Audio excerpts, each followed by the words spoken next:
Hello, everybody. Welcome. We're excited to have everyone joining us here today. My name is Cristian Hernandez-Blick, the head of program at Interspecies Internet. It's my pleasure to welcome all of you on behalf of the trustees in the organization to another Interspecies Conversations lecture. Interspecies Conversations is a monthly online lecture series where we invite leading thinkers to share ideas and research that deepens our understanding of communication and cognition in other species. We aim to platform emerging discoveries and host open discussions where the community can join the conversation with questions and feedback.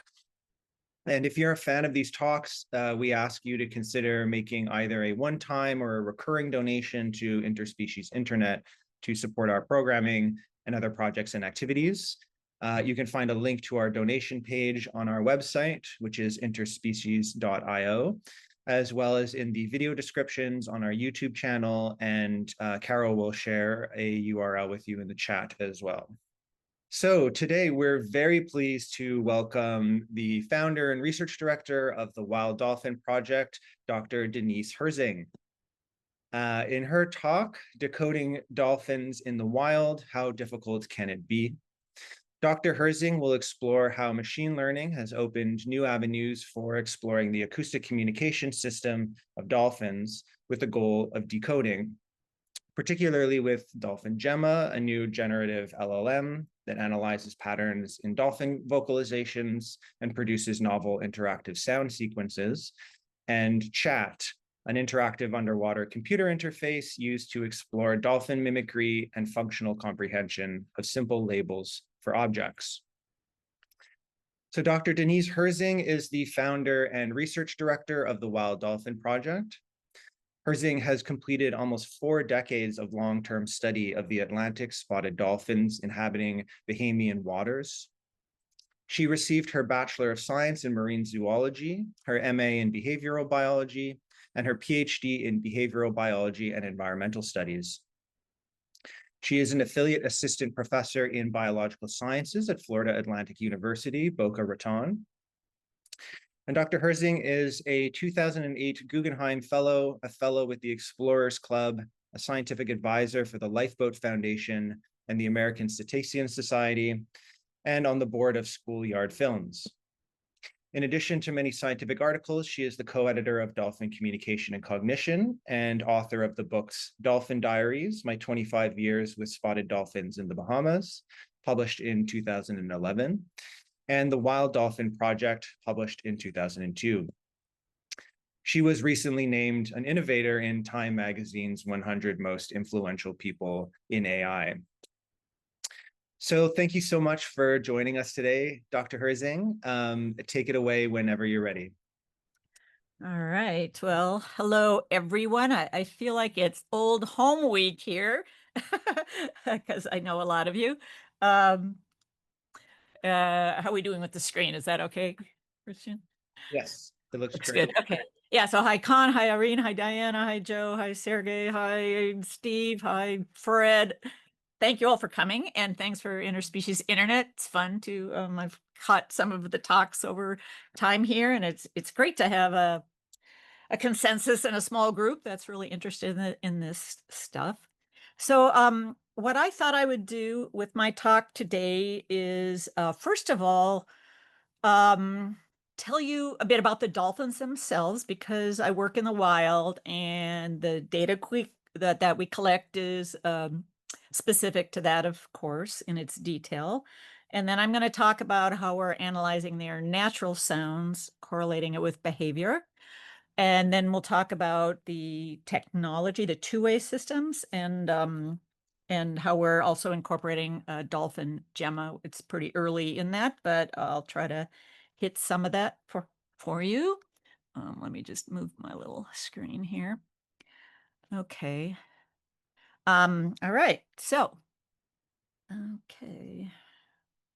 So since 1985, I've been out in the Bahamas collecting data on the resident community of Atlantic spotted dolphins and basically trying to correlate sound and behavior and decode what they're saying. In 2010, we kind of joined forces with the Georgia Institute of Technology in Atlanta in the United States because they were interested in looking at an unexplored data set, which we had quite a bit from our dolphin sound data set. And also Thad Starner, the head of the group, built wearable computers. And I had mentioned to him that we were trying to start a potential two-way system because the dolphins themselves were interactive and very curious. And would it be one place in the wild where we might pull that off and at least explore it a little, since there was precedent in captive work and certainly with other species. So that's kind of the big picture. Now, how do you decode dolphin communication? Well, the first way that at least that we focus on is just to process their natural sounds correlated with their underwater behavior. We focus on identifying the individuals to get a sense of the society.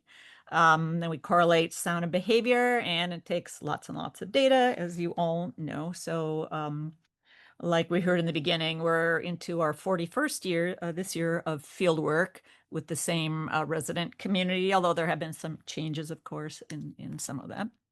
The second way that we've tried to explore it is looking at a two-way interactive system. And first of all, you need interested and motivated dolphins, especially if you work in the wild, because in the wild they have interesting, busy lives and you're pretty secondary to their lives, hopefully. But there are some opportunities that have popped up over the years, our study site being one of them. You need keyboards, underwater computers, other kinds of technology, of course. And what's really been critical for our work and involves a lot of both hardware and software adjustments is the real-time fast recognition of any dolphin sounds or dolphin mimics that you get in these systems. That's been a major challenge, of course, just technologically. So first I'm going to just talk about natural systems, introduce you to the dolphins a little bit to get you a sense of how we collect our data and what kind of data we collect to try to interpret our results. So most of the places in the world, it's really hard to see underwater. It's why I chose the Bahamas, of course. You might see dolphins leaping out of the water and you might think they're playing, but usually they're just beating the crap out of each other underwater when they're jumping out of the water. So that's a misnomer from probably marine parks. So we watch behavior underwater. Our main collection devices for data are an underwater video with a hydrophone for sound input. And these technologies have also evolved, as you can imagine, over the last 4 decades. So now we have standalone high frequency recorders with GoPros, that sort of thing. So technology has definitely evolved to try to keep up with collecting data. For example, this is just a little underwater video to show you kinds of things we see. So here they are kind of beating each other a little bit. Let's say a group of juveniles learning how to beat each other up, basically. So we work in the Bahamas, which is an archipelago nation just east of Florida in the United States. And these are really nice places to work because they're submerged sandbanks. They range from about 5 meters to 20 meters in depth. They're relatively safe for sharks, and although we have currents, but anyway, it's a relatively safe place to be in the water working, which is not always the case around the world.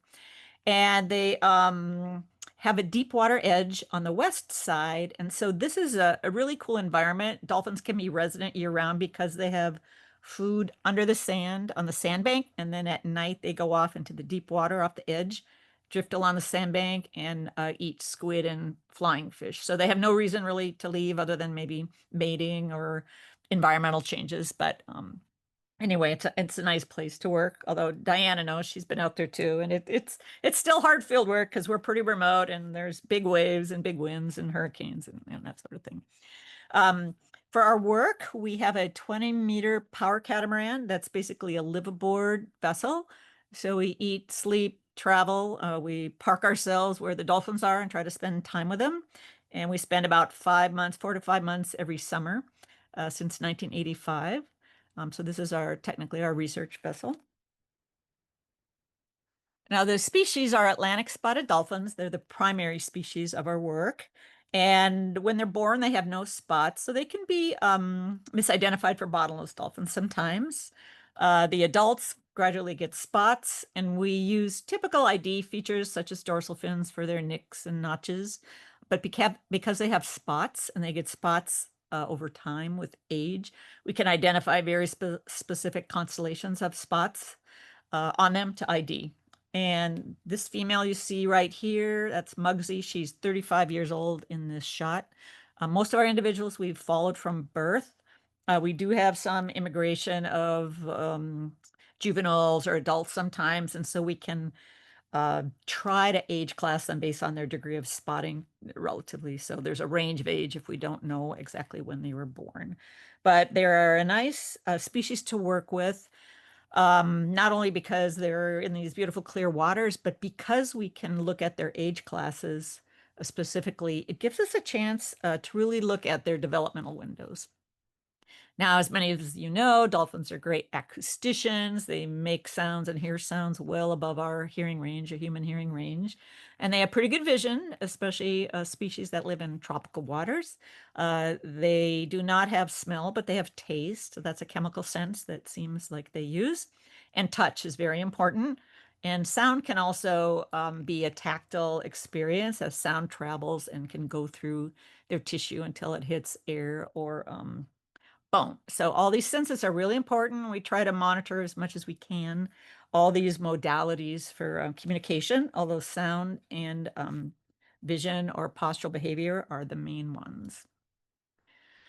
So again, because we work underwater, we work close to the animals, we can sex them, so we can tell who's male and female. We track their reproductive states, their cycles. They're pregnant for about a year. They give birth every 3 to 4 years. We see them mature and become sexually mature and active in this group. And like I said, we can follow their age classes and developmental phases, which has actually been one of the very powerful aspects of the project, because we've been able to really observe how they learn to become a fully actuated adult dolphin. And that gives us a lot of variation in the data. How do they learn sound sequences? How do they learn how to fight, how to play, how to be a decent dolphin in dolphin society? And we also track male alliances using coefficients of association, standard measure in the field for that. And just to get a sense of their mating systems, who sire offspring. So mothers and calves are, of course, the tightest bond in the society because, again, they're social mammals, of course. They have these extended periods of childhood, 3 to 4 years, they're nursing and then weaned. They have pretty good mortality rate the first year, pretty mammalian really, but so we track all that. Just a little fun video showing you a cute little mother and calf here.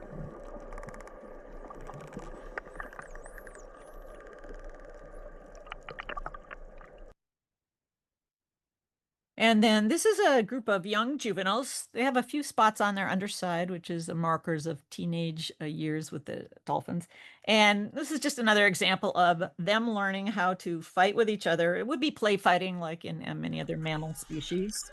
There's a lot of sounds, head to head, chases.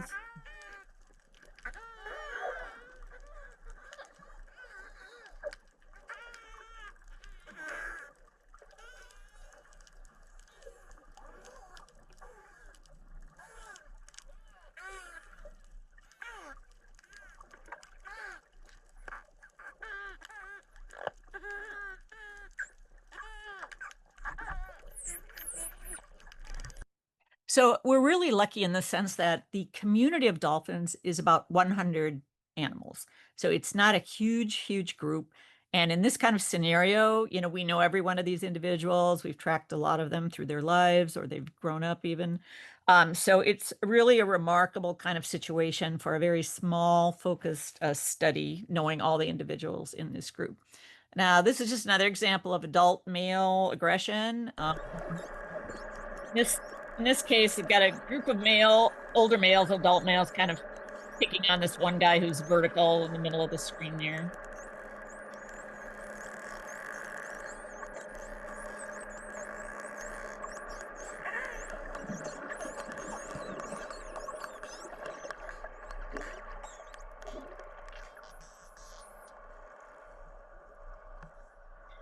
So don't we wish we knew what they were saying? It's a bit of a muddle of sound, right? This is the challenge.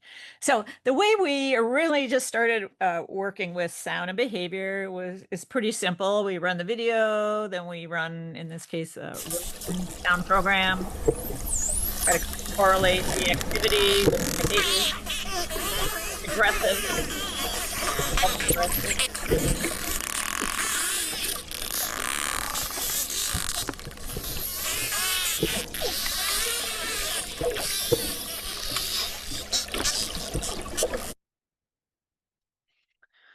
And so we knew a fair amount about basic correlations of sound and behavior.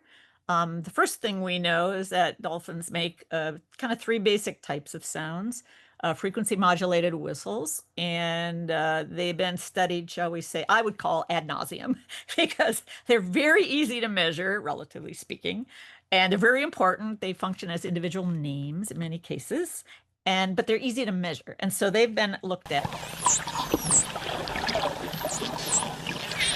And there's still a lot we don't know, but we know a lot about signature whistles and how they function, I believe. Now, the real mystery is sounds called burst pulse sounds. These are social sounds. They occur usually in close proximity, often during aggression, that kind of scenario. Then we have echolocation clicks. That's basically the dolphin sonar. That's for digging in the sand, navigating. And then when they make their echolocation clicks, if they pack them very tightly together, they become buzzes. We call them buzzes. It's just a high repetition rate stretch of clicks. And these buzzes are used during courtship for the male buzzing the female. They're used during discipline when a mother is disciplining her calf, and even to chase sharks away, turns out. So they're close proximity, and we think they have a tactile effect, that they actually feel these buzzes. So a lot of basic stuff we know. And just kind of on the side, I'm not going to talk too much about bottlenose, but we do also have a second species out in the Bahamas, bottlenose dolphins. Of course, everybody knows them because of their coastal locations for study, and also from the captive studies. And they're physically quite larger than the spotteds. They're about a meter larger, and they're quite robust. And they have a pretty intricate relationship. They sometimes forage together, not often. There's a bottlenose way in the background there with these spotted dolphins digging in the sand. The spotted dolphin females sometimes babysit the young bottlenose dolphins, probably just for practice. And the males, male spotteds and male bottlenose, have a bit of a dominance relationship. The bottlenose dolphins will copulate and mount the male spotteds, even when they're in small groups, tend to kind of slap them around, and they have a physical dominance over the spotteds. But they also form alliances, mixed species alliances in the wild. If a shark comes into the picture when they're fighting with each other, they'll stop their fighting and they'll group up and just chase the shark away. So this was actually one of the big surprises about working out there, was how complicated their relationship was and how social it was. And this is another data set, for example, we have that we're exercising in our acoustic data set, just to see, can we distinguish bottlenose from spotted sounds, and are there different patterns when they use different sounds. A couple of my graduate students have looked at their physical behavior and found some differences when they're fighting within their species versus together. So there are some interesting things to look at here also down the road. And the bottlenose also have just a few unique sounds. At least we think they're unique to the bottlenose. So they do a behavior we called crater feeding, because they dig in the sand and they leave a big crater in the bottom. And so they use a thing they make a sound called a razor buzz. Kind of sounds like a shaving of an electronic razor. And a sound we call digital trills. I'm not really sure what those mean. They're pretty unique. Anyway. And one other thing we do to try to just track the society and understand is we collect DNA by collecting their poop. What a fun job. So we look at mitochondrial DNA, and microsatellites for paternity specifically, mitochondrials for mother lineages, matrilineal lineages. And the big message is the older males basically sire most of the offspring. So there's a lot of maturity apparently to be the mating males in the group, and younger males practice a lot, and they may be mature, but they don't seem to get the same opportunities as the older males do. So the society itself is very similar to bottlenose. It's been described for bottlenose dolphins. They're kind of fission fusion. They have, mother calf bonds. They have male bonds. So it's very similar that way. So when I was in graduate school with Diana Reese, actually, hey Diana, I studied burst pulse sounds because I was really curious because they hadn't really been studied. And categorizing sound types, or even whistles, shall we say, are still challenging. There may be more details than we know. So this is what human speech looks like. There's some little prairie dog alarm calls and some dolphin burst pulse sounds. So categorizing these sounds is one issue if you want to start understanding them, right? And of course, we have pretty good tools now to help us do that. The second big problem with dolphins is, and this is not well solved in the data collection world. So they're very directional senders of sound, and they're very directional receivers of sound. And they send sound through their air sacs under their blowhole. Sound goes out through a fatty structure called a melon here, bounces off a fish. It comes back through their lower jaw where there's fatty structure, and then goes to an inner ear, which is basically mammalian, but it has some specializations, of course. They can also internally point sound, which matters because to get a full bandwidth click, for example, from a dolphin, it's better if you're head on and recording that sound. If you're 20, 40, 50 degrees off, it's going to completely change the waveform of the sound. So maybe you think you're getting a great click from them, but in fact, if they're internally steering sound, that's a bit of a challenge, and I'm not sure anybody's figured out how to solve that except to look at the waveform itself. So they have two sound generators. They can produce simultaneously a whistle and a click, or two whistles or two clicks. And it turns out they can merge two clicks into one, which is quite, I think it's pretty new information, and it's quite interesting. And they have a lot of ways to modulate sound frequency, amplitude, time, etc. So that's one of the bigger challenges. This is just a shot of showing the difference in high frequency. So the narrow band on the lower left is an example of a signature whistle within our hearing range. The rest of the screen is sampled at 220 kilohertz. So you see 110 kilohertz. And you can clearly see there's harmonics now in the whistle. Whoops, sorry. There's broadband clicks that go even higher than 110. And what's also very interesting is that in some places, there's high frequency information, but there's no information in the narrowband lower sounds. And so you could just be completely missing that there's any sound there if you were just recording at lower frequencies. So again, like many species, we have to get out of our sensory system and into theirs. And there's a lot of other complications with dolphins, but these are kind of some of the big ones.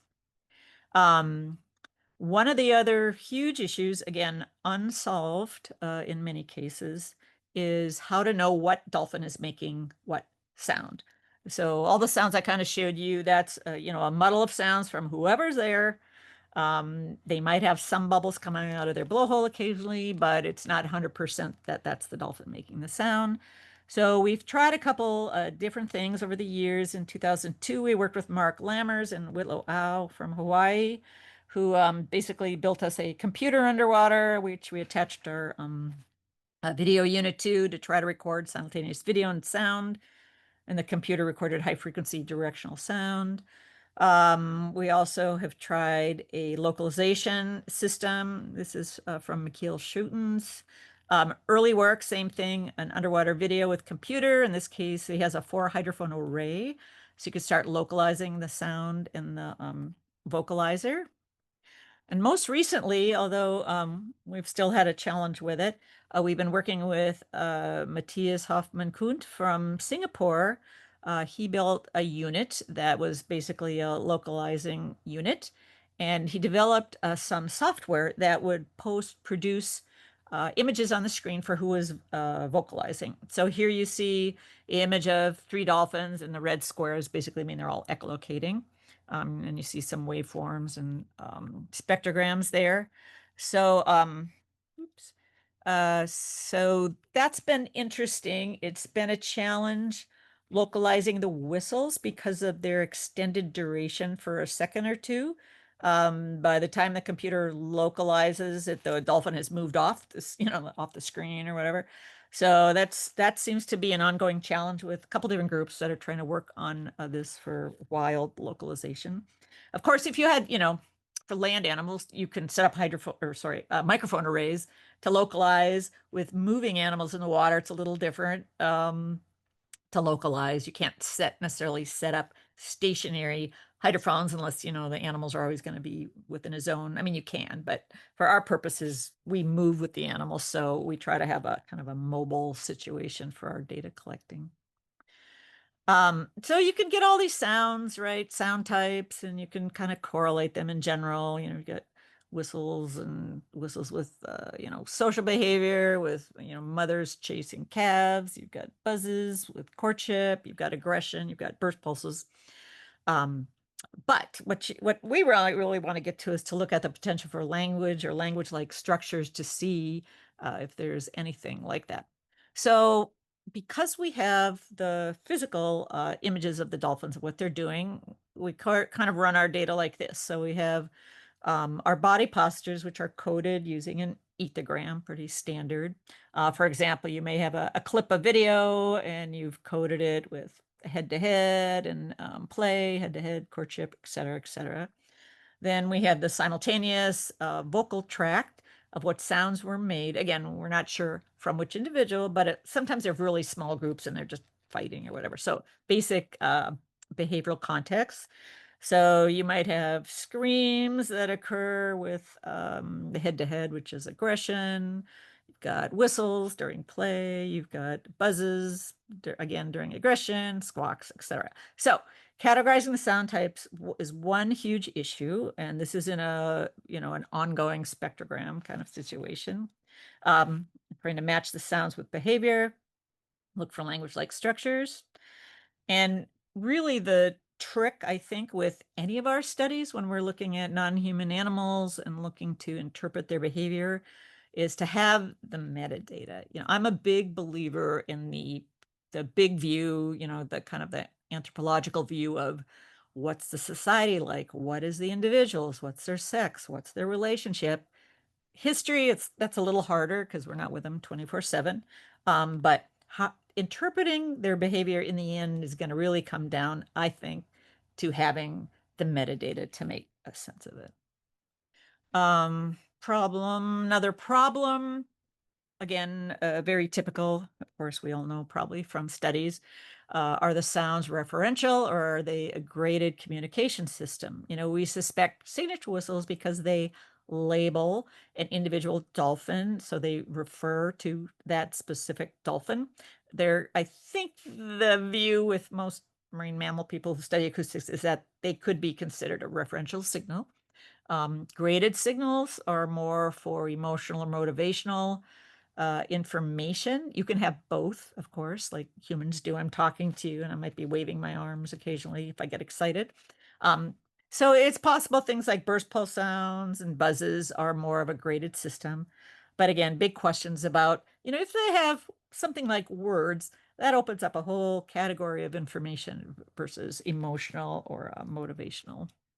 And, we know this from other work. We know vervet monkeys have different alarm calls for different predators. We've known this from the 90s, although I think there's been a little controversy around that recently. But we know the great work of Khan, who's with us today, Khan Slobodchikov, does prairie dogs and how they encode information for different predators. And again, dolphins, we think they encode information for individuals with their signature whistles. Again, it's been looked at mostly with bottlenose. We've looked at a little with our spotteds as well. So it seems to be a fairly consistent situation with dolphins. And, you can imagine a scenario where it might be nice to be able to label a type type of shark, if it's a dangerous shark or a harmless shark. You can see how that might easily evolve in a communication system if you're a dolphin trying to run away from predators. But I don't think we have any evidence of that yet, but it seems like it would be a logical thing. So one of our, let's see, when was it?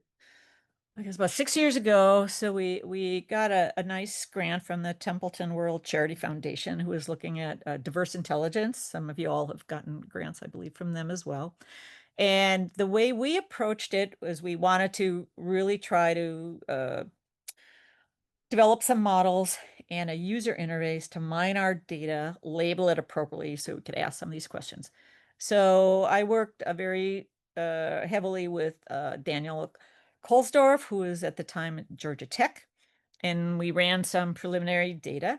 And he basically wrote a lot of different kinds of machine learning programs, everything from convolutional neural nets to use dynamic time warping, deep learning, all that stuff.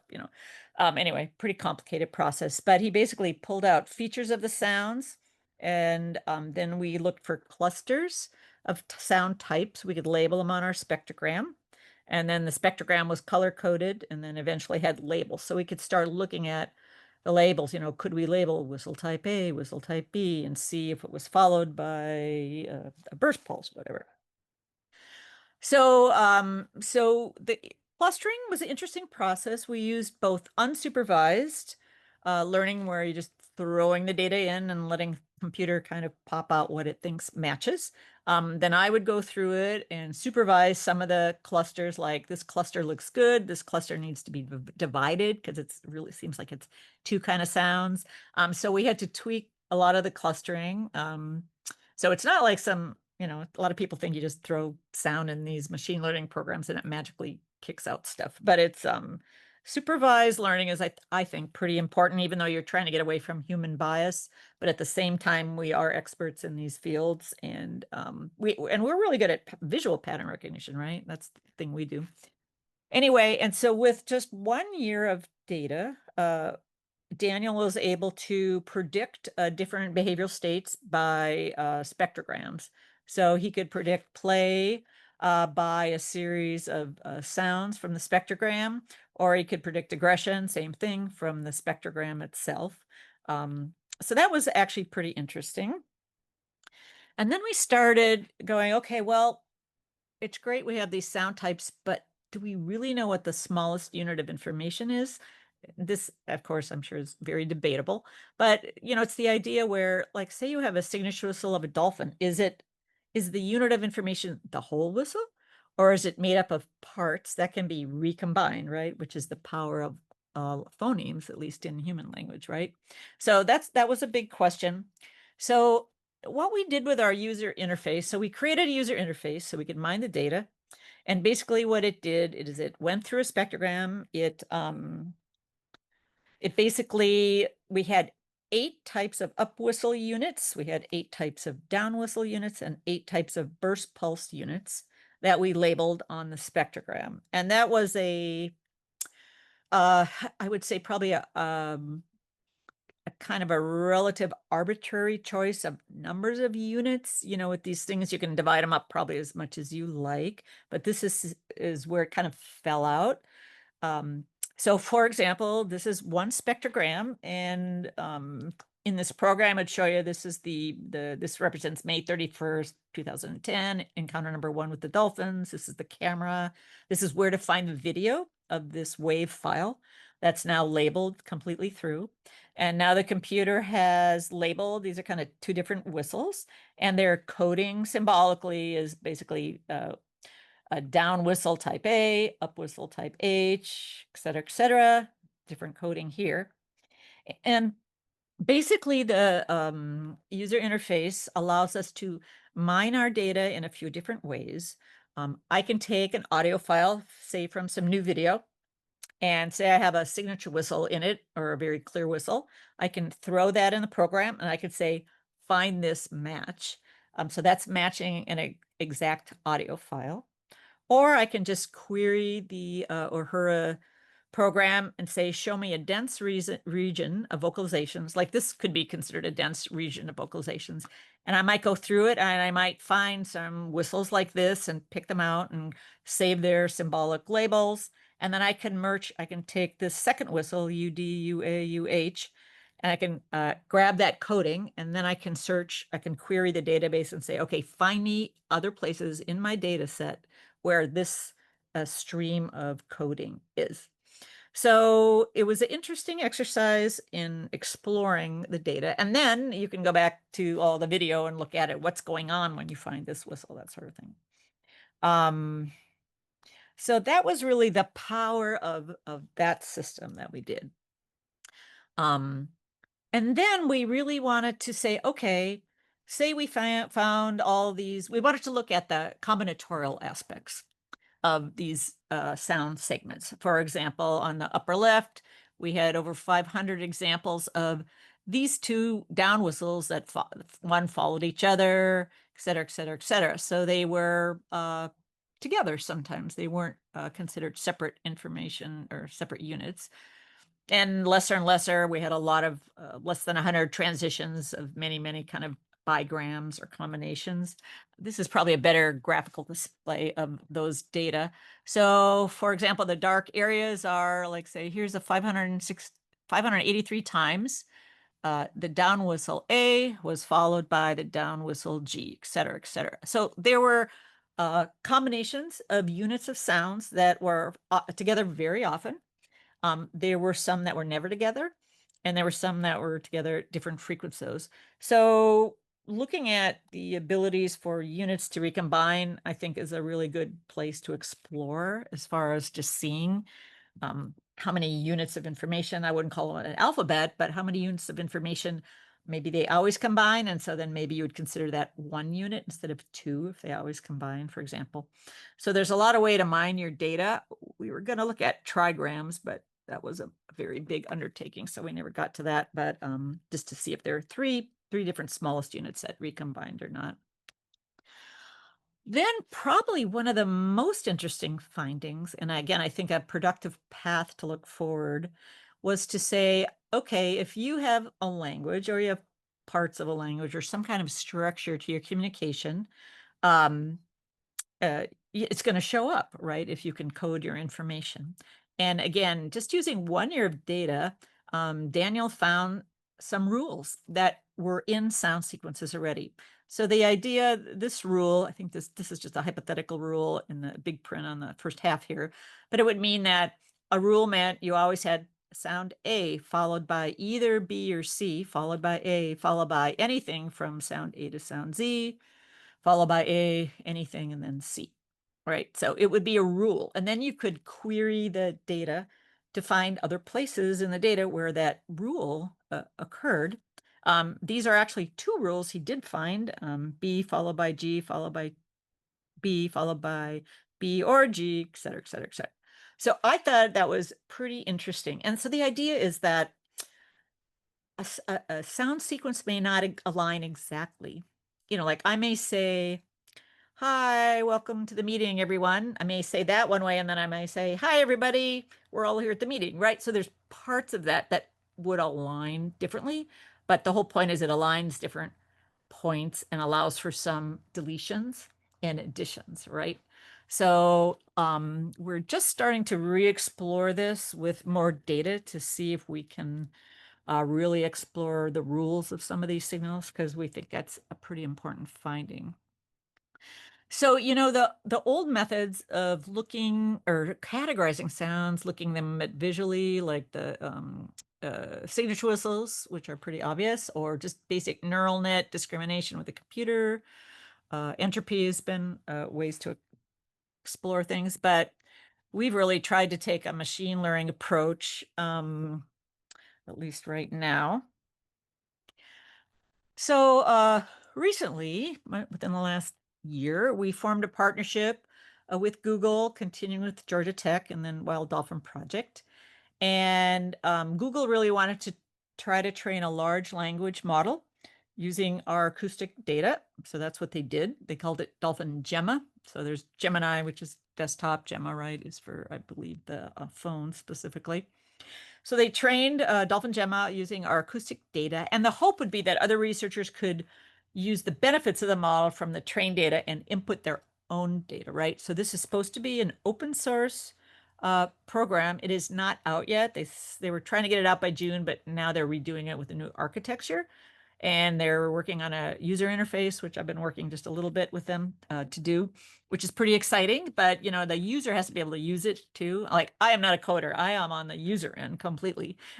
So for me, it's like I have to have things that I can understand and link to my video and ask.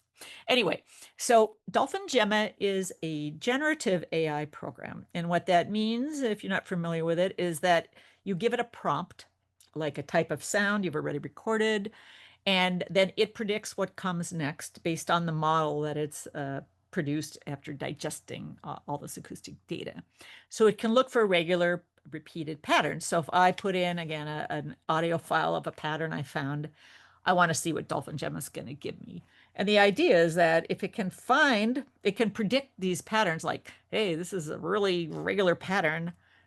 Maybe that's another way to look at it as far as prediction. And we know it's been working for human languages, right? It's a big thing right now. So the idea is for DolphinGemma to produce a regular sound pattern, and we'll go back and match it with underwater video, try to interpret it and the meaning of the sound patterns. Now, I wanted to just give you an example. I want to show you what it has generated. So this is a specific type of sound called a synchronized squawk.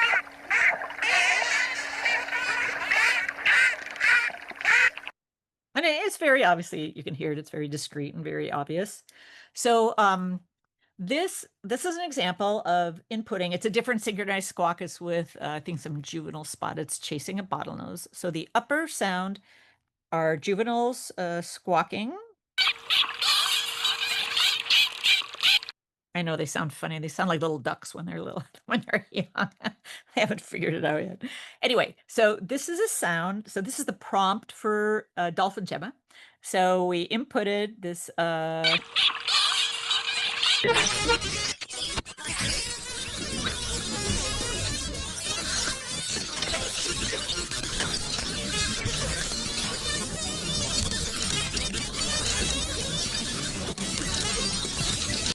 Ooh, that was longer than I thought it was. Sorry about that. Anyway, that's an example. I'll play it again and then I'll shut it earlier. But basically, it's the first real dolphin sound as the prompt for Gemma, and Gemma throws out the rest of this stream of information. And it's an early example, but actually they get a lot of squawks right.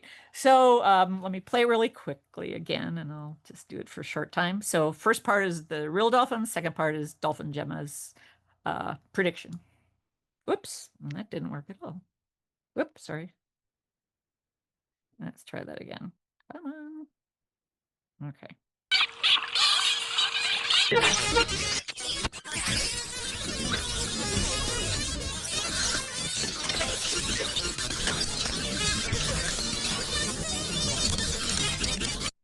So one thing that we're doing right now with a DolphinGemma is to say, okay, you're predicting the sequence and here's the sound. So we're trying to incorporate this with our Uhura program, Daniel's program that labels the spectrograms. So we can label these sound types and then really get some labeling to really look at what's going on. Okay, so the idea is that if we get a sound sequence, say we get one that's sound A, sound C, sound D, sound G, and then we go to the video and we say, oh, when we see this sequence, like we've found it 50 times or whatever, the dolphins are always diving to the bottom, right? So does this mean dive to the bottom? Is it a command or is it just a group sound, whatever? So the hope is that we can play it back to the dolphins, play back A, C, D, G, and see if they dive down to the bottom or dig in the sand. In our case, we're also considering, could we mimic the behavior ourselves, because we can dive down to the bottom too with a good breath hold. So would that also be something we could do to sort of test the function of it or show them that we know the function of it if we really think it's that? Another example, we've got another sequence, CFFT, and we look at the video and it's the moms disciplining the calves. They're chasing him. then we suspect maybe this sound sequence means a mom is chasing a calf and she's telling him or her to do something. Now, this is the point where interpretation gets really tricky. I mean, how do you kind of really know that there are different words or language like structures that are separated? And so, one of the thoughts I had was that, well, if you had a sequence where a mom is chasing a calf, and they all have signature whistles, right? The mom has signature whistle, the calf has signature whistle. If during a different sequence with a different mom, say one of the sounds was a different whistle, like it was CFFH instead of CFFT, then you might suspect that that was the name and you'd see the whistle, obviously. So it's kind of one way to test some of this stuff. But I think playback, I'm not, have never been a big believer in playback because I think it's really hard to interpret what's happening with the animals, especially playback when you can't see the animals. I mean, you can see them from the surface doing certain big things like moving away from a boat or if you're playing sounds or whatever. But I think it's very hard to interpret unless you know the natural meaning of their sounds. But in this case, I think that's going to be really the ultimate test, perhaps, of what it means. So the second way that we're exploring dolphin communication is in a two-way system. Um, Now, there have been many interfaces with primates, and then Irene Pepperberg's great work with Alex. So she was lucky to have a species who could actually mimic human words. That's handy. But technology is really important if you have a species where there's a sensory gap, right? So primates had a physical board. Walt Disney World at Epcot Center had a pretty unique underwater keyboard where humans and dolphins work together. And of course, Diana's, Reese's great work with keyboards. So there's a whole history of keyboards. I'm not going to go into it. But out in the wild, because not only can we watch and observe the dolphins, but they can be very interactive sometimes. And we started noticing in the late 90s that they would start mimicking our postures and sometimes even vocally mimicking, we're talking to them in the water saying hi or whatever. And, it was like they were reaching out. So we thought, wow, could this be a place in the wild where you could even do a two-way system? So after a few versions of trying to do a visual keyboard, which is really hard for a wild dolphin, they don't touch things in the wild like a keyboard. So Thad Starner's group built us basically an underwater computer. It's an acoustic keyboard.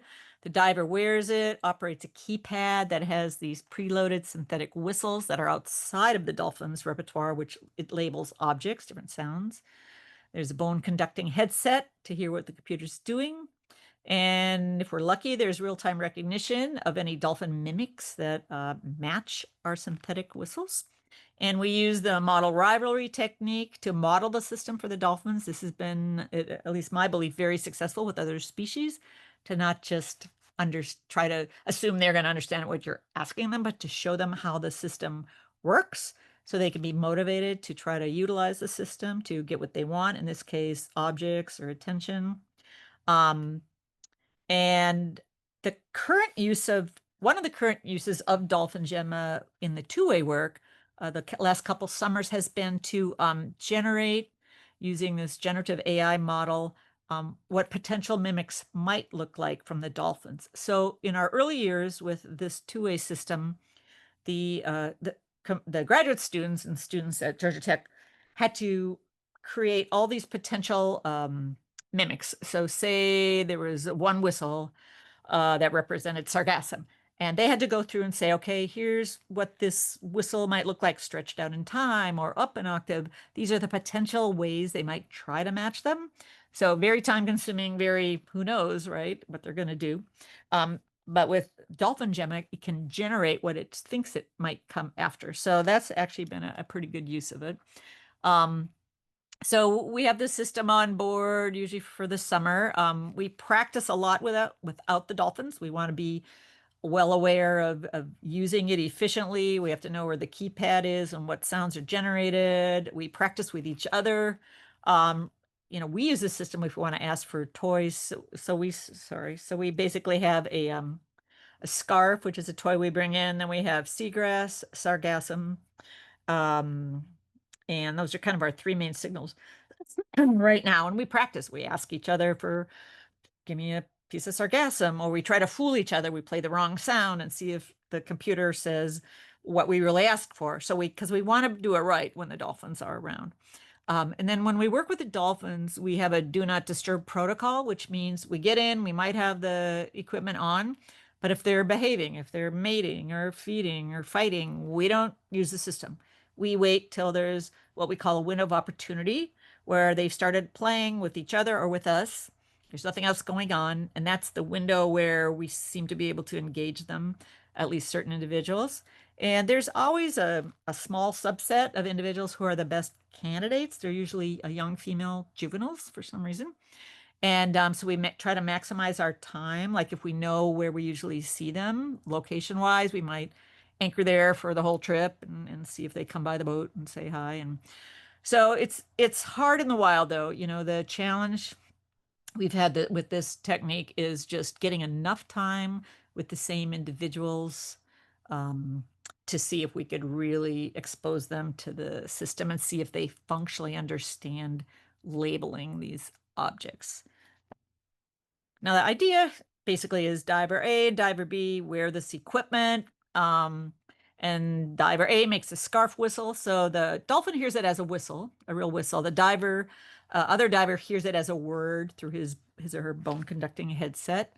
Or diver B makes a sargassum whistle. Same thing. Diver A hears it as a English word. The dolphin hears it as a whistle.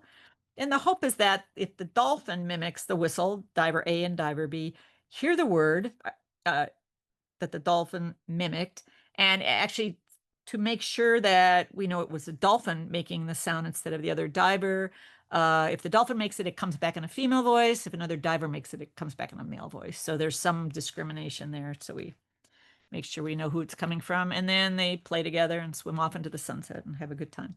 So these are a couple examples of how the dolphins have tried to mimic. So the first year was really interesting. There was a lot of exploration, it seemed, on the dolphins' part. The first thing they started doing, and it's actually the spectrogram on the right, the boxed area is the dolphin mimic or the dolphin whistle after the computer whistle. So on the right, the box is a dolphin signature whistle, and the sound before that is the synthetic whistle for scarf. So it has a start tone, a dip, and then a stop tone. So they started doing that a lot. I guess maybe they were thinking this was our signature whistle and they were going to mimic it. They do that with each other. On the left, the spectrogram shows another way they were mimicking it. This is the synthetic whistle for sargassum, these two upsweeps. So the dolphins would start tagging on their own in the box. That's the dolphin part. They would just tag on and kind of finish the whistle and keep it going. So they were really exploring different ways, we think, of mimicking. This is not to say that they understood the function or that understood the labels. We haven't really clearly seen that, honestly. This is another way they try to mimic it. These are just kind of harmonics of the synthetic whistle, and to the far right, this is a dolphin upsweep that we would call a mimic. Essentially, it's based, it's after the time is up for the synthetic sound, and it starts at a different frequency, so it's bumped up. So these are the kind of things that the dolphins did. And I don't have a lot of time to describe this because it's really crazy, but you could find it in our paper in Animal Behavior Cognition based on the chat work. But basically, this is also the sargassum whistle, the synthetic whistle here. And we started noticing, so our criterion for a potential mimic was it was within 5 seconds of the synthetically generated sound. That would be an immediate mimic, not a delayed mimic. So we started seeing these contours representative in what I would basically call negative space. So this is a phenomenon that can be an artifact. It happens when a dolphin echolocates in shallow water and the signal has multi-path propagation. So it can either bounce off the surface of the water, under the surface of the water, or the bottom. And it creates, I guess, kind of an interference pan, or it phases out parts of the frequency. So in their natural, soundtracks, you can see this when they're buzzing on the bottom or chasing a fish. In this case, we started seeing the contour mimicked in this way, and we're like, wow, are they like doing this intentionally, manipulating the sound? So we've been really looking at reproducing it, and it's not the harmonic artifact that Bill Watkins described in the 80s, where you get a high repetition rate of clicks and it starts generating bands, and people think they're whistles, but they're just artificial bands because the computer can't separate the clicks anymore. This is a different phenomenon where it looks like they're phasing out or somehow bouncing the signal. We still haven't figured out. We've got the Google guys working on it and the Georgia Tech guys, but somehow they're creating these contours, we think intentionally, and it might be a way of their preferred way of mimicking. This is like a classic example of you're looking for one thing and you find something else. And so for me, I'm going, wow, is this a way they communicate with each other naturally? We've been completely missing it because it can be an artifact, but we don't know, So anyway, it's an interesting I guess that's it. So I guess we're good for questions now. I think, yeah, I will probably be really eager to start asking questions. There's so much information here, covering decades worth of insights. So we're going to open things up now for discussion. Just a reminder that folks can either post questions in the chat log and I'll read them out for us, or use the raise hand function to speak on the call. And if you'd like, please, feel free to introduce yourself and say a little something about your background as well. Yeah, we can get started with Sharon.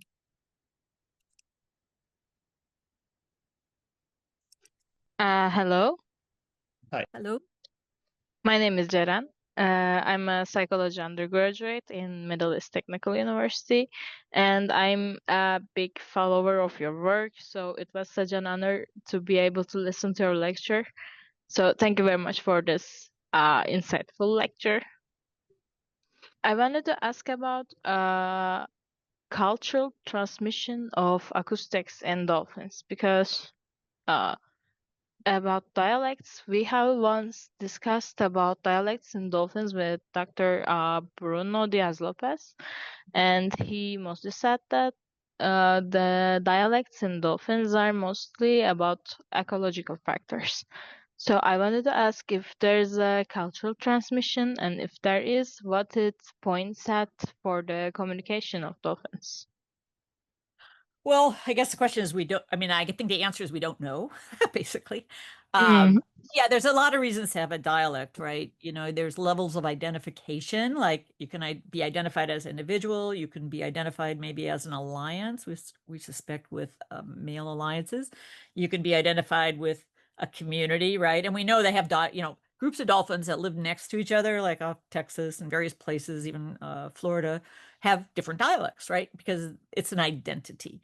So cultural transmission, I think, and anybody else can chime in, of course, but as far as I understand it, most of the cultural transmission has been observed in behavior, like foraging techniques that are culturally transmitted matrilineally, or groups of humpbacks, that sort of thing. So I imagine there's both. I think, yeah, there's ecological, environmental reasons for dialects, and there's social reasons for dialects, but I think there's still cultural transmission of unique aspects of their biology, most likely. Mm-hmm. Thank you very much, and thank you very much about the lecture as well. You're welcome. A lot of questions in the chat. I can read one of them out from Emma asked during the talk, if you have some initial labeled data that identifies the speaker uniquely, have you tried to see if speakers can be identified from the properties of the audio alone? Yes, I see the question. Very good question. The answer, well, of course, signature whistles, we think, are pretty specific individually. I did have a student who tried to look at their clicks when we had, a dolphin coming right at the camera or the video or the hydrophone. He didn't get very far, but we've been thinking about looking at that, because we do have a very smaller subset of when there's one or two dolphins around, and one dolphin is 30 feet away and the other's right next to us. Yes, then we've got if they have a voice, maybe we would have that. So yes, we're curious about that. do they have, because then now you're talking about recognizing the individual without needing to triangulate with hydrophones, which would be pretty fabulous, because that would really get you pretty far. So yeah, we're looking at doing that with the Google guys, actually. Samuel asks, I hope everyone can hear me. There's a very loud sound outside my window right now, but if there's any problem, just let me know. Samuel in the chat asks, or says, I have come across infographics recently emphasizing that other non-human species have generally not been communicating in an information-seeking sense. So what or why? And have been instead communicating in a functional sense. So about things like, say, food or play. And Sam wanted to ask, based on your experience, what your thoughts on this observation is being communicated. Well, I mean, I guess it all goes back to language, right? Yeah, like, if you're recording dolphins and looking at their buzzing and sounds, are they buzzing for food? Are they talking about the food? Or are they talking about what they did at the sandbar last night? I mean, I don't know. That's kind of the whole point of looking for language. I imagine they could have both, right? They have immediate talking about what's going on. I can tell you that we've had a few interesting, intriguing observations where something happened with a group of dolphins one day, and then the following day, something happened that would suggest that they had planned something and actuated it the next day versus just showing up and whoops, it happened to happen. So I think that's why I'm really curious about if they have language or language-like processes in some way, because I just, I see it as a big evolutionary advantage, number one, and I'm a believer in evolutionary continuity, right? Like you survive because you can communicate if you're a social species, I think. And maybe that's just biased, but so I imagine they have both. I don't know this paper or this group of papers we're talking about here but I don't, my view is that we haven't had the tools to look at it until now. I really think AI, as much as it sounds scary to a lot of people, can be used for data in amazing ways and for good purposes, like any tool. And I think we haven't had the tools till now. And I think we ought to take a good look at it with a lot of species, with a lot of data. And, I mean, this whole group is a testimonial to the amount of people that are working with different species, that are interested in it, that are sharing ideas for exploring it. I mean, I think it's fabulous, an emerging field of interspecies communication. I think it's really important. So I don't know the answer, but I imagine they haven't asked it right. Diana, do you want to hop on? Yeah, I just wanted to respond to Denise. First of all, Denise, thanks for a fabulous talk. Really wonderful. And again, congrats on the being one of the 100 most influential people. We are so proud of you. This is wonderful. Not only is it great for you and understanding animals, but it really highlights the importance of protecting these animals in the wild. So excellent work in all facets. Yay. I just want to mention that when you were talking about evidence, I think it's important to mention the work done by Lou Herman's lab that you know well, showing that they have the capability of comprehending gestural signals. Now, that doesn't mean they're not doing this hand signals and arm signals, but the fact that when we look at those studies in detail, that suggests they have a capability for referential comprehension. The work you mentioned that I did when you were at my lab too, with the keyboard is probably the closest to what you're trying to do now, where we gave them a keyboard with visual forms that they could hit. We put in synthesized computer-generated whistles that were different than their own.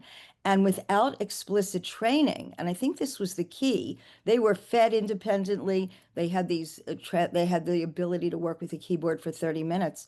These two young animals that were just 11 months old, their moms, started to rapidly imitate the sounds.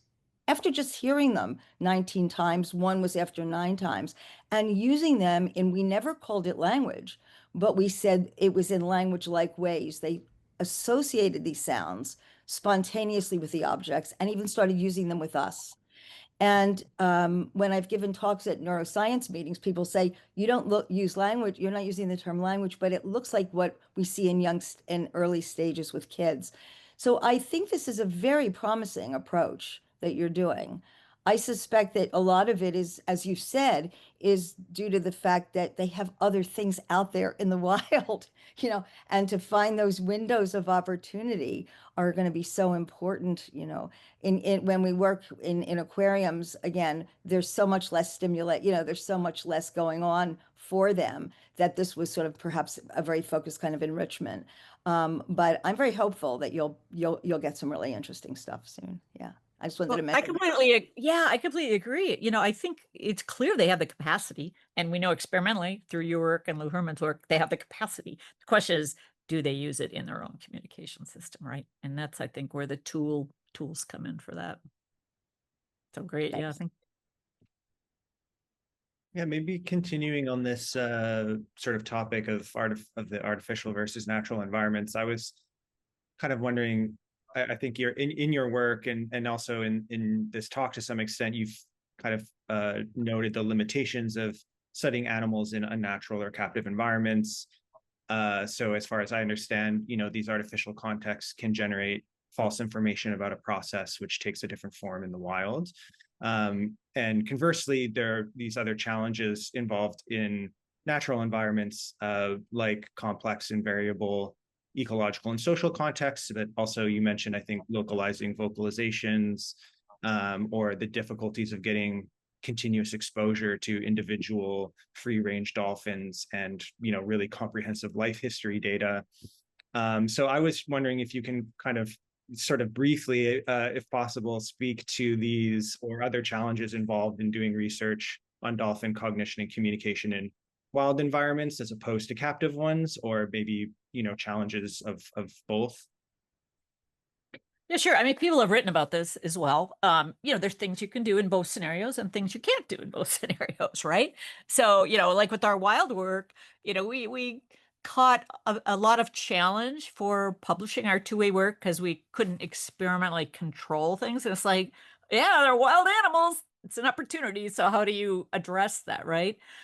Yeah, and in a captive situation, you have less variety. You have animals, for whatever reason. I mean, you learn things both ways. A lot of what we know from dolphins does come from captive studies, the brain work, the behavior work, but it's limited. And wild, it's hard. It's just hard to get certain kinds of information, and it's hard to control things.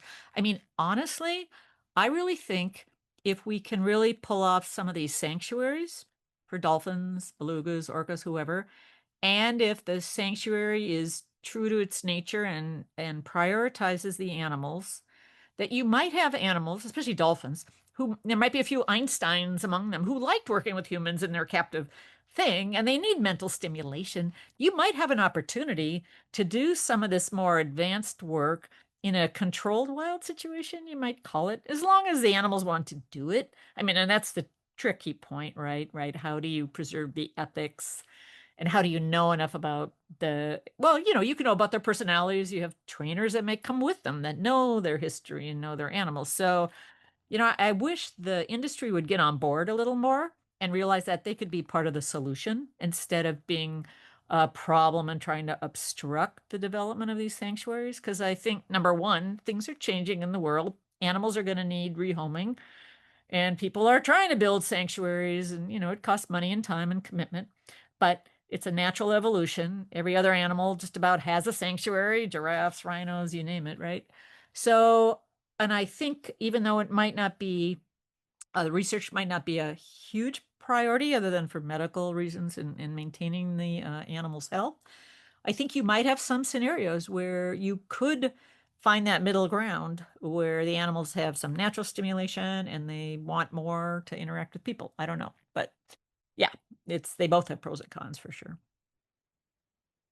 Yeah, thank you. And it's good to, I guess, sort of highlight this balance needed between the ethics and the data and conditions needed to pursue these robust studies. Thashanthia in the chat asks, what do you think about the possibility that in the future brain-computer interfaces could allow us to study or communicate with dolphins or whales by decoding brain signals? Well, I guess we're trying to do that with humans, but I don't know how you would ethically do that with dolphins. I'm not sure they're gonna be okay with putting little monitors on or digging into their brains. I mean, although signals go outside of the skull, we know that, right? So, um, yeah, I don't know. I think it's going to be maybe a little more productive to work with I mean, they make sounds, right? And they talk to each other. Let's go there. I mean, that's easiest, right? And then individual signals might be a little different. So you might, how do you, like for humans, they measure individual brains, right, with fMRIs and all sorts of ways. And I don't know how consistent signals are. They probably are in the parts of the brain, but I don't know if individuals, I don't know, maybe someone knows that. I imagine there's some individual variation. So, I vote for going with vocalizations myself. Danielle, do you want to go next? Hi, yeah, thank you for this. This is really interesting. I was just wondering if any of the data that you guys have collected is publicly available. It hasn't been. We kind of hold it close to our hearts for analysis because it's kind of complex. Like, I mean, I don't mind doing it for certain projects, but the context is so important. So right now we're working with an MIT group that is creating a user interface with our video and sound. And if that comes to be, and we have a vetting process that we're setting up. So if someone wanted to get in there and use the data, they could, as long as they're a real researcher, et cetera. So we're kind of looking at it as that kind of sharing situation. Thank you. Mhm. Jeff, glad to have you here with us. You want to go ahead? Yeah, thank you. Diana knows this, right? We talk about every now and then. I study wolves, right? So I was interested in your the software, and I just saw Georgia something for labeling, grouping. Maybe there's some post clustering, tying the audio back to video, right? Just the whole process of doing this.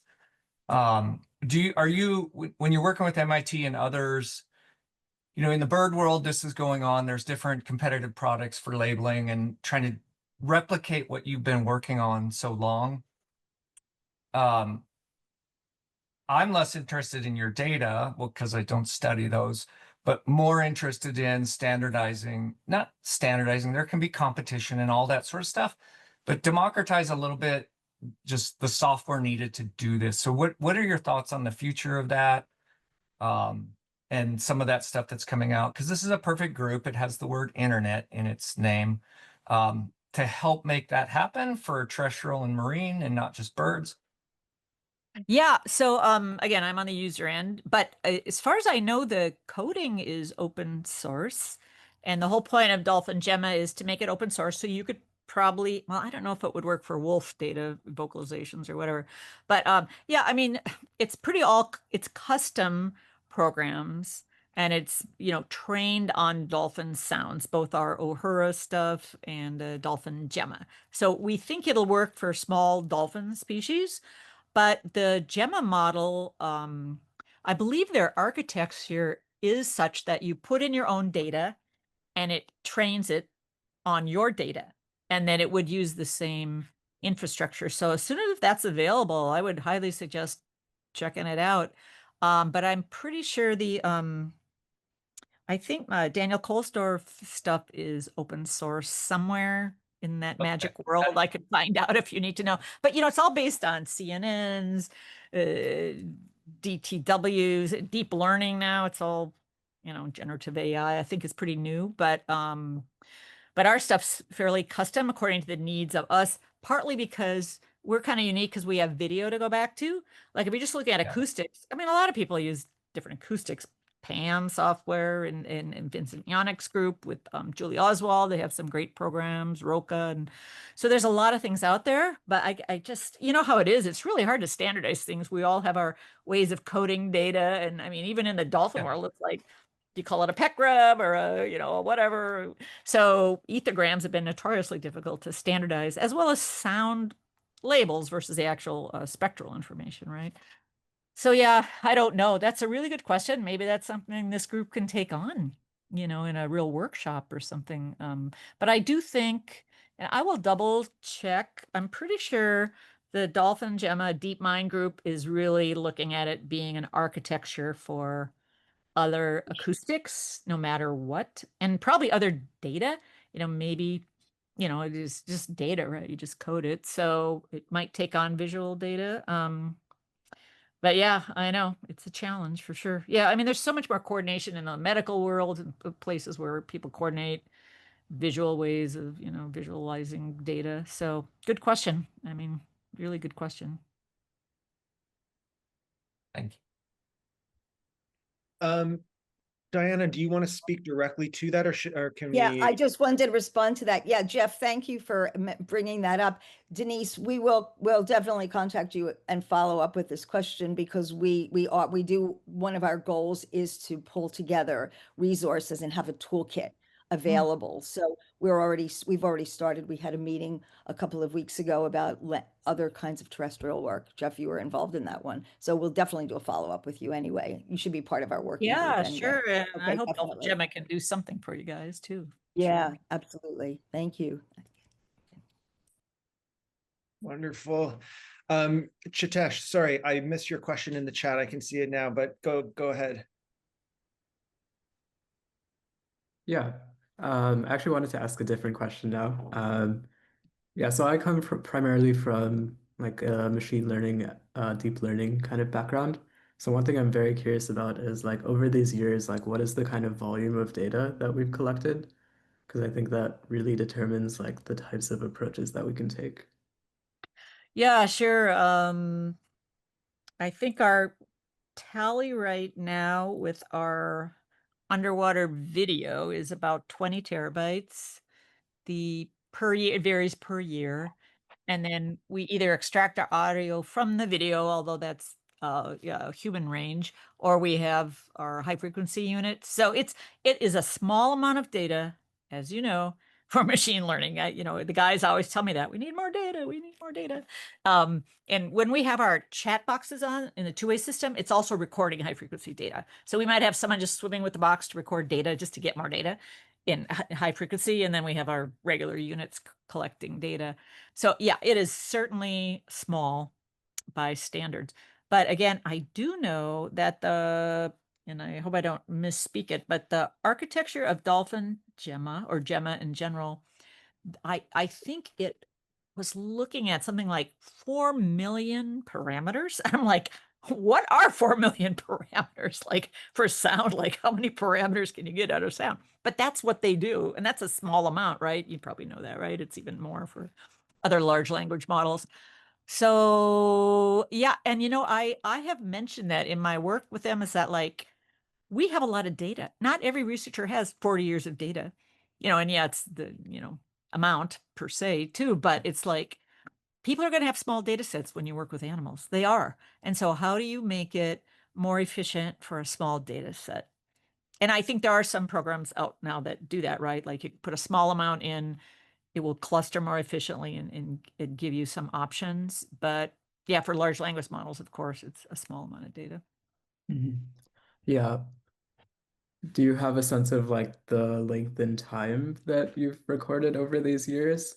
I guess, yeah, my immediate reaction to that is like, yeah, I would also be interested, kind of similar to what Jeff said, is like standardizing the data collection tools so that we can enable like collecting 10x, 100x more data, going forward. Yeah, I mean, I'd say, hour-wise, I could probably tell you it's about 3,000 hours in the water collecting data. But again, it's progressed with technology, right? So it's a little different as far as access. Yeah, I don't know how you standardize data collection, because field work data collection is quite unique to the researcher, right? Standardizing what you need for stuff might be what you're talking about, I guess. So yeah, I don't know. These are all good questions. I think back to just to follow on this for Diana to hear on the data collection side. So to test, for example, 100 wolves across a 50 square kilometer kind of region, right? we have 50 recorders at 6 kilometer spread. That's the data collection, right? And each recorder is about 3 terabytes a year of audio at 16 kilohertz. Then what I meant by data collection is the next step, right? The hard step that Diane, you were kind of, I mean, you were showing that Georgia Tech software, and I can't remember, it's really the labeling, right, process by people who actually know the species, get through that, and then whatever you're left with, right, you're left with. And then, you know, yeah, you can send that into DolphinGemma or any generative AI model and start doing this stuff. There's plenty of tools. You know, you can go to the Cornell bioacoustics talks, and different PhDs have been creating their own tool. It's highly inefficient. It's exactly how academia works. It is not how commercial markets work. There are 3 competitors, and one of them is going to die in 2 years. We need that kind of market-based thing because we have limitations on our data collection. And yes, they need to be tuned for our particular species. But I would challenge the tech world that that's what we need them for.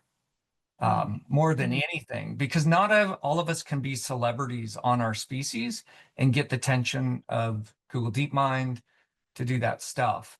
And that's not Denise's job at all. But a group like this can start with celebrities like Diana and Peter and whatnot, can maybe help us get there. So I think you're getting at it, Chitess, but those of us doing the work could save a lot of time if we had a standard tool that got us to the end. And Raven was supposed to be that. Let's admit it. Like, let's be tough with ourselves. It hardly gets any money. That's my criticism. Like, it could be doing this in terrestrial world, but there's a reason why BirdNet can't classify wolves very well. Anyway, sorry, sermon. Shut up, Jeff. That's great. Anytime you want to jump in, this is you know, it's a very important topic that hopefully the conversation keeps going. I don't know, Denise, if you had any specific response to that, or if I could just continue with questions in the chat. Well, like I said, you know, I'll try to dig deeper within the Google DeepMind architecture question, but I'm pretty sure they're kind of trying to go in that direction. In fact, I think they have an animal translation focus now. So maybe they'd be looking for data, or maybe they'd be part of that. I don't know. I mean, it's hard to kind of get attention sometimes to move on, but you know, to me, having, I don't want to say a universal standard program, but I think it's possible. I really do. That goes beyond your type of data and the species, right? It's about looking for patterns. And I don't know. I'll have to look to the future, I guess, to see how that emerges. Okay, great. Erica in the chat asks, what would you recommend a novice do to get involved with this work? With the machine learning work or animal work or all of the above? Yeah, I'm not sure, Erica, if you're on the call, if you want to. I'm not gonna show my camera. Can you hear me okay? Yes. Yeah, I have very little experience. I'm a nurse in San Francisco, but I just have a passion for communication with animals, and I volunteered at the Dolphin Research Center, you know, in high school in Grassy Key. And it was really cool because it was like, you know, we weren't allowed to ask for certain things while you were feeding because we didn't want to, you know, associate, you know, asking them to do a trick while they were feeding. And my dolphin, you know, was a spotted dolphin named Rainbow and swam away, right? And then I was like bummed. I was like, there's still more fish. But then he jumped out of the water and flipped and came over and put his, you know, flipper up to give me a high five. And I was just like, you know, sold from then on. I want to do more. So Yeah, I well, guess I just mean, I guess volunteering and going out and Where would you point me to? I've got my master's in nursing, but maybe a PhD in communications. Yeah, I I don't mean, know you can where to join go a next. school and if you need a biology degree or you find a good project to work with in the San Francisco area, there's tons of people that work with animals, I think, in that area. And, maybe it's not dolphins, but maybe you get experience collecting data with another species. I mean, experience Right. transfer, right? And There's or like crows and stuff that they're doing with all kinds of animals. yeah, or if you're interested in computer angle, there's lots of AI courses out there people are taking to understand it. And, if you are geared that way, if your brain works that way, that might be an option too. So, yeah, it's a good question. How often do you get that interspecies internet, Cristian? Is that something people are looking for, like opportunities like that? Yeah, I think so. I mean, I think in terms of our community, a good place to start would be our Slack channel and just to Okay. communicate with other like-minded individuals and see what people are interested in and what opportunities are available. And yeah. And you can get there through your website. Pardon me? You can get to your Slack channel through your website. Yes, interspecies.io. You could find it there. Yeah, for sure. Okay, great. Thank you so much, everyone. I'm really glad you held this open to the public. Yeah, thank you for joining. Joe, go ahead. Yeah, hey, Thank you. great talk, Denise. It's good to see you. I just actually want to address Jeff's comment and concern. From my experience over the decades of building hydrophones and hydrophone systems and stuff, I've seen so many people reinvent the wheel. And I think a lot of that has to do with, especially like with software, there's always new software that comes out and then people use it for a while and then it kind of goes away. And I think that with researchers, you've got such limited funds, and there's not enough money, and there's not a big enough market for private enterprise, even small ones like my company, to be able to build something that's needed for everybody, right? So it ends up being too expensive to build and maintain some kind of software system or even a complete system that works for everybody. And this is why everybody ends up just building their own and you're fragmented. I mean, it would be a wonderful world if, and I really wish it could happen, if there were a tool that everybody could use and that it were affordable for everybody. And I think that the problem is that it ends up being just too expensive if you were to try to get something like that to happen. And it's because of all the customer support and everything else that goes along with it. But just kind of my 2 cents on that. Great, thanks, Joe. I think maybe we have time for 1 or 2 more questions. Emma in the chat asked Denise if you can elaborate a bit more about the concerns with releasing public open data sets. I mean, I'm not sure it's a concern other than, I mean, I'm a big believer in working with a small amount of colleagues you know really well who really know the data. I guess it's, I guess I worry about misinterpretation, like, oh, look, they're talking about something and you don't know who they are, what they're doing. I mean, I think there's a lot of potential abuse. And I don't mean that negatively. I mean, I just think people want so bad sometimes to believe that animals are talking to them or talking language. I think having a hard look at the science is important and sharing with colleagues, but totally open, I don't know. I don't know. I'd be curious who has put up their data openly and had issues with it. I don't know. I mean, sometimes there's guardrails about publishing stuff and sharing stuff, but I would just be worried about misinterpretation, honestly, more than anything. Right. I think maybe for some species, there's kind of a concern that open data and maybe even the ability to produce artificial playback calls could, be used by poachers or hunters or something as well. But yeah, I mean, like, National Science Foundation, they require, you post your data many government grants do that because of resources, right? If taxpayers are paying the money, you want to maximize the data. But there are certain guardrails around that, I think, for sharing and publishing, et cetera, et cetera. But to me, it's also like organizing it, uploading it. I mean, it just becomes a monstrous feat too for your time and your organizational planning. How do you do that? Where do you do that? How much do you make available? Okay, so I think, yeah, we could maybe wrap things up now. But please join me in thanking Dr. Herzing once more for such a fascinating and rich talk and discussion.